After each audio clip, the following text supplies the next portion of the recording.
All right. Try it again. I know you guys are on now. Oh,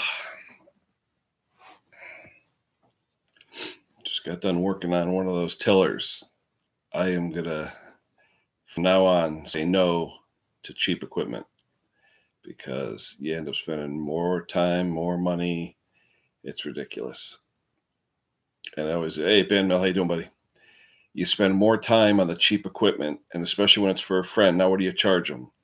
So I just spent an hour getting this thing going, new fuel lines, all this other stuff. Of course, it's Ryobi, so everything's special. Special size fuel line, special kind of fuel filter. Muffler bolts are stripped out. He tried drilling them out. I'm just so fed up. I figured I'd come up here and do a quick live stream. I have to give up working on cheap crap. Hey, Jess, what's up? When people tell me they want me to fix something, the first thing I say is, what brand is it? From now on, when I hear Ryobi, Homelight, all the cheap stuff, I'm saying no. I spend more time trying to fix those little pieces of crap, and it ends up costing me a mint. Oh, well, this guy, he's a good family friend, so I can't bill him. It's a favor, but he's telling me, oh, no, it just needs a little tweak. Yeah, a little tweak. No such thing as a little tweak with a two-stroke. Anyway, but I don't know. James, how you doing? I was listening to Maddie's chat, but like I said, I was working on that thing. I was ready to shoot myself. But like I said, cheap equipment, I'm just going to say no. I mean, I'm tired of it. I spent an hour of my time. I could have fixed something, made a bunch of money, but everything for a friend. But what do you do? Where's Nikki? I want to talk to Nikki because I got out at 9:48 last night. 5 hours difference. That's 2:48 his time. If he was on till 3 a.m. Oh, you know why, Nick? I got off at 2:58. I stayed on for exactly 10 minutes. Ask Timmy. I said, Tim, I'm going to stay for 10 minutes and I'm going to log off. So I probably logged off 2 minutes before you logged on. So that's what it was, guaranteed. Because at first no one was there. Then Timmy logged on and I said, all right, him and I were talking for a few minutes. And I said, I'll give it till 10 o'clock last night. So I gave it 10 minutes and that was it. So I guarantee you, if you look at the end of the stream, I logged off exactly when Nikki logged on. So anyway, but hey, how often do your kids get to bring you out for pizza? Well, it was her choice, her restaurant. She picked it. But like I said, I live in Fairfield County, one of the most expensive counties in the country. And, it just restaurants, they're crazy. You look on the menu, personal pizza, $10, $12, $15. Yeah, okay. Then you get the bill, it's over $100. You're like, what? But anyway, who's going over Maddie? Ed was coming over. Would he sell something? Or is that another, just a buddy? He said Ed was coming over. I forget who Ed is. Anybody know? He was also saying, I guess he sold over 200 sets of tools. So that's nice. That's a little bit of money. Yeah, no, you see my shirt? See, it's backwards, I think. It says on the 8th day, God created machinists, and he was good within the 10th. So I love machining. Should have been a machinist. Doug, how you doing, buddy? Small Engine Nation. There you go. All the Small Engine Nation guys. Oh, Kubota. Big money on the Kubota, though, Yeah, I worked big. What did I work on this week? The biggest thing past couple of weeks was a Cub Lowboy, 4-cylinder Cub Lowboy with transmission issues. That wasn't too bad.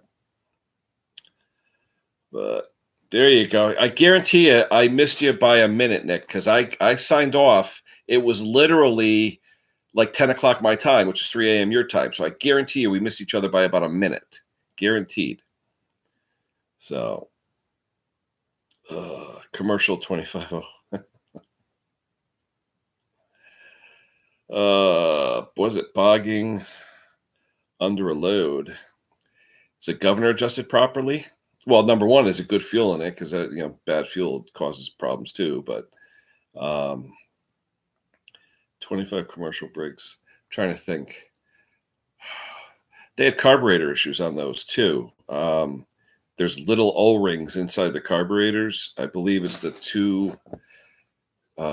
two-barrel carburetor on those. Is a Nicky two-barrel, if I'm not mistaken? Or is it fuel injected? I mean, if it's fuel injected, I'm lost because I don't have any of the electronic stuff. I'm trying to think anything that big. Which one, Doug? The one up at Zagre yesterday? Zagre was fun. I mean, the weather was beautiful. Today is nasty. It's friggin' raining like crazy. It's been raining since like 4 a.m. It's just nuts. So it's just gonna be it's a lousy day all day today. I was working in and out of the garage and the shop in the basement. So, but yeah, band mill 25. Fuel pump. It's got a vacuum fuel pump.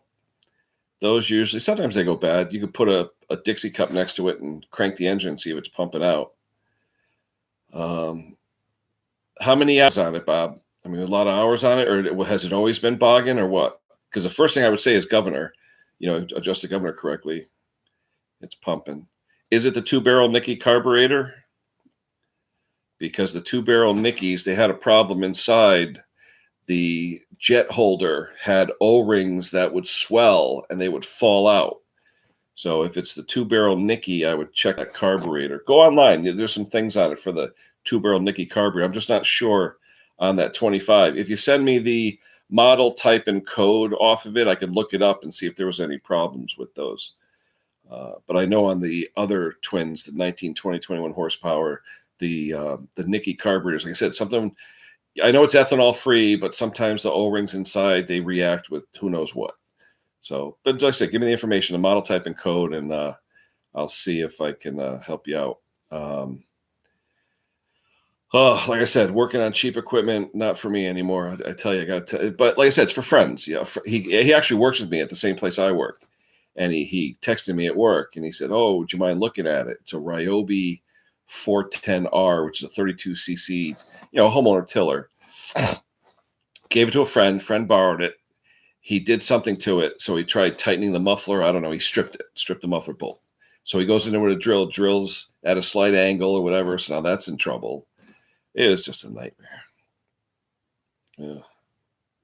Governor, actually, Nick, governors aren't bad. I mean, you only adjust them. There's 2 ways to adjust a governor, the right and wrong way. The right way, you pull the governor arm to full throttle, okay, just like you kick the throttle all the way. Then you turn the governor shaft in that same direction, and then you lock it down. That's it. That's the way to adjust all governors. That's it. So it's really simple. People adjust them the wrong way. Either the shaft isn't all the way in the direction of pull, or they have it the other way where there's no governor. And then you turn the engine on, just idling, and you get no throttle response. So it's either good or it's bad. The only time I've seen it in the middle is when the nuts on the governor arm loosen up. And that way it gives you like partial governor and you get a lot of hunting, I don't know how many hours are on it, Tim. That's what I got to find out. You don't know how many hours are on it. That could be too. But a 25 commercial, it sounds like it's going to be decent quality. When you say 150, Bob, is that the hours on it? But GBX. All right, I'll look that up. I'll see if there's anything I can find on that. Maybe less, yeah. I mean, you can check the valves, but I doubt it. I mean, usually when the valves are going, you start getting backfiring and stuff like that. You get misfiring and that kind of stuff. But only under load. So if you rev it up, no load, it's fine. And once you hit the grass, it starts to bog. One thing I would check too, make sure how's the deck and the idler bushing, bearings, all that stuff. How are they? Because if the idler pulleys start getting worn, they'll start dragging on the belt, and that'll bog it down. So definitely check governor purpose. Yeah, the governor basically it's a flyweight inside the motor. And imagine 2 weights on a shaft, and they sit there and like a flyweight on, I'm trying to think on an old tractor or something, where as you rotate, the arms will swing out. And as you decrease the RPM, the arms will swing in. Okay. And as they swing out, the bottom of the arms are on like an L shape, and they push a plunger up. That plunger up pushes the arm to make your governor go back and forth. So if the RPMs decrease, okay, it wants to pull. I'm trying to think. Wait, is it the right way? As the RPMs decrease, it tends to want to push the arm out to give you more throttle. So it compensates for RPM changes. It's basically a governor's there to keep your RPM constant no matter what the RPM is. Once it's set, the governor should keep it there. So if you throttle to a certain RPM, no matter what load you put on the engine, the governor will, because of the spring tension you put on it, keep it at that same RPM. So climbing small incline without deck engaged. Huh. That's weird. Bogging so mean you gotta flick some throttle to get it to go again, or it just bogs whatsoever no matter what throttle you give it?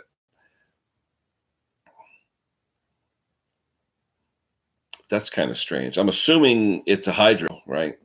So you probably have two pumps on it, two hydro pumps, one for each wheel. Hydro motors, or one pump, two motors, or it could be two pumps. Yeah, flat spot straight off of idle. I would take the carb out, or take it apart at least, and see if there's any crap in it, because I found in one engine a fuel filter, it wasn't that old, had broken down, and some of the filaments inside the filter got past the vacuum fuel pump, got pushed into the carburetor, and were causing one side of the engine not to run correctly. It was actually misfiring a little bit. You hear it. You give it throttle, like that. So yeah, I don't know, it sounds like you got a piece of dirt in there or something. I would definitely take the carb off and just check it, take it apart and check it real quick. It doesn't take much to take the bowls off and just see if there's dirt in there, because a lot of times dirt or even condensation, could cause it too. Oh, it is backfiring. Yeah, definitely check the carb then, because if it's one of those Nicky carbs, they definitely had problems with the O-rings causing that. But also, if the fuel filter broke down, you could get dirt in them too. Don't they wear the brass sleeve on throttle? Yeah, but he doesn't have many hours on it, because a lot of the carburetors don't even have sleeves in it. It's just the aluminum or zinc from the die casting, and the throttle shaft. It'll wear. But the way you check that, if you think that's going on, just spray some starter fluid or brake fluid around the carburetor, and if it dies, then you got the vacuum leak there. So, oh, okay, there you go. If it doesn't bog down on choke, then it's a fuel issue. Definitely take that carb off, clean it. There's something in there. There's definitely something in there. Change the fuel filter, definitely, and check it, because I had that problem where, like I said, a little bit of particles from the fuel filter broke down. These fibers look like little fiberglass fibers, got into the carburetor and were plugging one of the jets. So one of the sides of the engine, the right side on a John Deere, it was like, and you're like, what the hell is that? And another thing too, depending on the plugs that are in it, check the plugs. They've got an emissions plug where the porcelain looks like an antenna dish, looks like a dome. It's really weird. Those plugs suck. I took them out of one V-twin Briggs, put in regular like RC12YCs. It worked perfect. So check those out. Check and see if it's got those. They're Champion. They're Briggs plugs. They have a Briggs logo on them, but the porcelain isn't a regular straight porcelain with the electrode. It looks like a parabola. It looks like a dish, and they're for emissions. And I tell you, those plugs stink. They're supposed to be for emissions. I took them out. I put regular, because what happened? The guy had that same problem. It was spitting and puffing. He went to the dealer. He gave him a new set of those plugs. So he put them back in. It was still running like crap. And I put in regular RC12YCs. Thing was perfect. So, small boy. Oh, what, did it suck it into the carburetor, Nick? Wow. Yeah, but this time last year, is it under warranty? Usually you get a warranty. If you use it, homeowner usually gets 3 to 5 year, depending, at least a year or two. I mean, I would definitely, if it's on, make sure if it's under warranty, bring the damn thing back, because that's not right. There should be at least a 1 year warranty. And if you're using it as a homeowner, usually it's 2 to 3 year. So, but yeah, Bob, check and see if the warranty is still good. Look at your receipt and see. And if you bought it from a reputable place, I mean, I'm sure they'll fix it for you. Yeah, Timmy, I don't know. Yeah, you can check compression. I mean, they'll tell you what's going on with the valves and stuff. I'm sure there's no smoke or anything, but it'll tell you if you have any problems. You can do a leak down too, see if any of the valves are leaking. A lot of things you can try. But one thing I do know with those V-twins, two problems: the spark plugs and the carburetors with dirt in them. So spark plug is a quick thing. Just change it to 2 new spark plugs. Honestly, I've seen spark plugs load up with so much carbon they don't fire correctly. Hey, for $3-4, buy yourself a couple spark plugs, But make sure you don't get the ones with the parabola on them. Those, I don't like those. I think I still have one in my toolbox. I got to show you guys a picture of one of those. It's a weird looking plug. Never seen one of them before. I was told they were emissions plugs. They come on the Home Depot John Deere's. So anyway, it was replaced on a Kubota. Yeah, but check with them. Just see if this replacement engine has a 2-year warranty with it. Usually the commercial engines will have at least a 2-year warranty. They should honor that. I mean, you may have to pay a labor charge or something, but as far as parts and all that stuff, check with them. You never know. I mean, it shouldn't, after only a year, it shouldn't be acting up like that, you know, unless you're running it 50 hours a week, 52 weeks a year. I mean, who knows? But like I said, my bet, like I said, plugs or the carburetor, especially when it runs good with choke. It means you're richening it up. You're getting more fuel. It's running better. So odds are fuel. So, oh man, what a lousy day, I tell you. Yeah, like I said, if homeowner, usually the better warranty for homeowner. I know Echo gives 2-year commercial, 5-year homeowner. I think it is. It's crazy. And if you use in Echo stuff anyway, and even Steel, if you use their oil in a 2-stroke product, they extend it another year. So that's pretty cool. And Kubota's a great brand. I mean, Kubota stuff is really nice. There was a thing going around now about Husqvarna's in 2 years, I think it is, or 1 or 2 years. They're getting rid of all their like Briggs and Cowies and stuff. All the high end stuff is going to be Yamaha. They're going to all Yamaha engines for the high end stuff. Yeah, I watched Craig's this morning. I hope he's doing better, because I know he had quite a time with his sickness there, turned into bronchitis. That is definitely no fun. I mean, you can hear it with me. I got allergies because of pollen season here. All the pollen on the trees. The rain helps wash it down, but still, I walk outside, it's like, trying to breathe. But or I'm allergic to my new cat. Who knows? I may be allergic to my cat. I don't know. We got a brand new cat. We had to put the other one down. So maybe this new cat has something in it. Who knows? Anyway. Yeah, Craig had a real dynamite video, hour long too. Did a few things. It was really good. It's been a while since we saw a nice Craigie video. So that was good. But yeah, no problem, Bob. Let me know how you make out, if I can help in any way. Well, Craig, he did, like I said, when it comes to cheap equipment, something like a pull-on chainsaw, okay, I'll work on it. I know everything about it. But when someone brings me something that someone else worked on and screwed something up, like for example, he stripped out a muffler screw hole, all right, and there's not a lot on the flange to drill it out. It was a 1224 screw, so that's about a 216 thousandths diameter. I went with a quarter 28 because I wanted a fine thread to get more depth engagement, but he already drilled it on an angle, so I had to stay at that same angle. Now the muffler's cocked, and the muffler on this tiller had a bushing going through it to hold it together. That bushing was hardened, so now it was sized for a 12 screw, not a quarter. So how the heck am I going to get a quarter screw in there? So I had to get a carbide drill. It was a nightmare, freaking nightmare. And like I said, he's a family friend, whatever. It's just, I don't mind helping friends and family. I do it all the time. But I'll be honest, if I look at it and don't like it, I'll say, look, this is a piece of crap, throw it in the garbage. Spend another $100, go to Home Depot and buy another piece of garbage, or spend $200 and get a Steel Echo or Husqvarna and buy something that'll last you 30 years. People, I mean, I don't know. I even have people come to me. I told the story one time. Buddy of mine who fixes stuff went to the junkyard, dropped off 3 or 4 pieces of equipment that were just junk. 2 hours later, a guy calls him up. Yeah, I have this mower. It won't start. Da, da, da, da, da, da. He brings it back. It was his mower that he brought to the junkyard. But the guy wouldn't admit it. He said to the guy, "Where'd you get this?" "Oh, I've had it." He goes, "Really?" He goes, "Yeah." And the ironic thing was, it had the guy's name on it. The guy actually had his name in paint marker on the back of it. When you lift the flap for the grass bag, he actually put his name there, so in case anyone stole it. So he didn't want to embarrass the guy, but he had his name on it. Crazy. Too soft? Yeah. Well, you can get some, what is it, 4140 pre-hard. That stuff's a lot harder than regular steel, 4140 PH. They call it pre-hard. It's not like our Rockwell C50 hard, but it's probably in the high 30s, low 40s. So it'll hold up a lot better than the standard steel,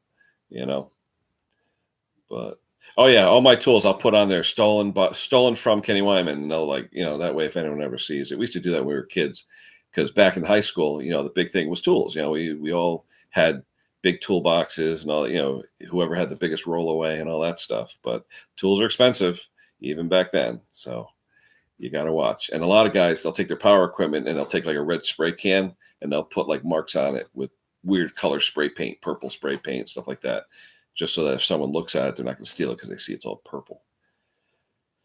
Made another from a Brooks screwdriver. Oh yeah, screwdriver. That'd be good. Yeah, because you got the blade on the end. You could use that. Yeah. Oh, cool. Yeah, tools are fun.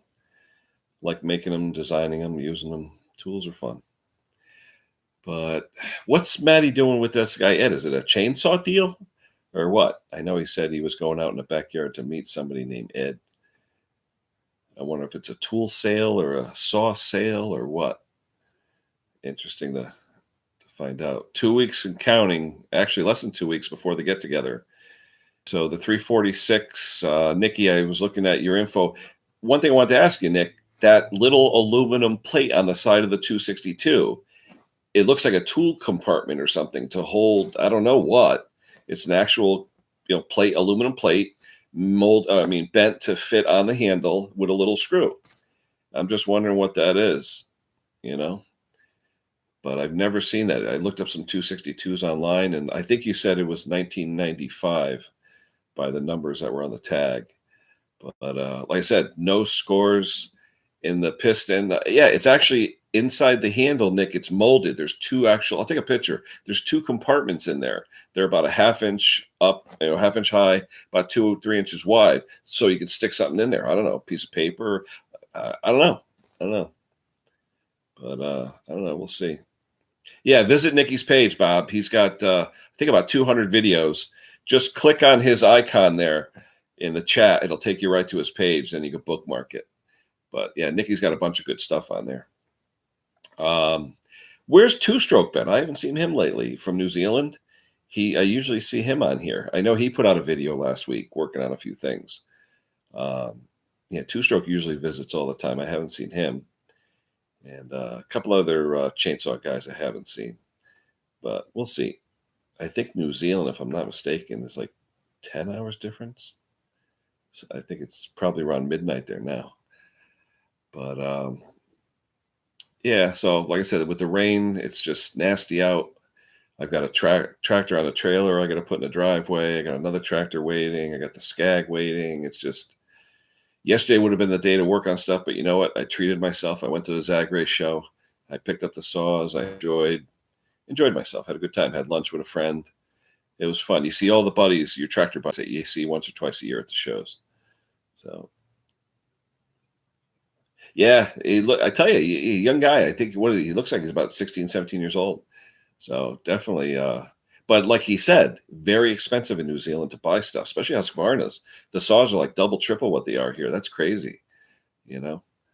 But and even shipping, if you get a cheap saw on eBay with duties and everything else, you pay all kinds of taxes and duties on it. So I know Maddie was saying just shipping it over there was like $40 or $50. So expensive. Beautiful country, I guess, but expensive.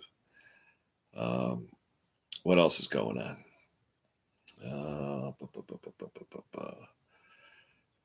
I'm trying to decide for the get together. I'll probably bring the 262. I'll bring that 346. I'm debating whether I'm going to modify the other 340 to be a 346 for the race, or if I should just hop up the 346 that's in there, clean it up, put a good bar and chain on it, maybe take the cylinder off and clean it up a little bit. I might do that. Just time's running out. I got to do something.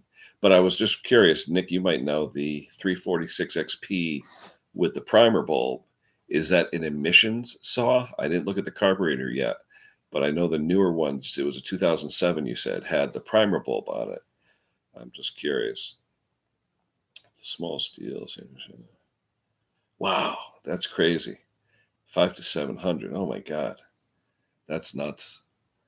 The small steels here, the 21s, 25s, they like almost give them away on Craigslist. I see them for $100, 100 and a quarter. Wow, that is crazy. But anyway, all right, I'm going to hit it, guys. I'm hungry. I haven't eaten since about 7 this morning, so I'm going to go heat up some of the leftover $1 million pizza from last night. So we'll see if how it tastes the next day. Usually pizza's pretty good the next day. But all right, guys, look, we'll talk to you soon. Thanks for chiming in. like, subscribe, whatever, you know the deal. I should cut what? Oh, all right, guys. Look, we'll talk to you later. Comment, subscribe, like, whatever you got to do. It was good seeing y'all online, and we'll talk to you guys later. All right.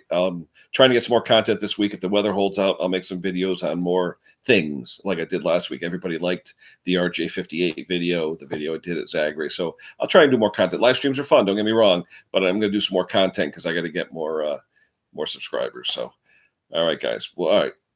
All right. We'll talk to you later, guys. Take care now.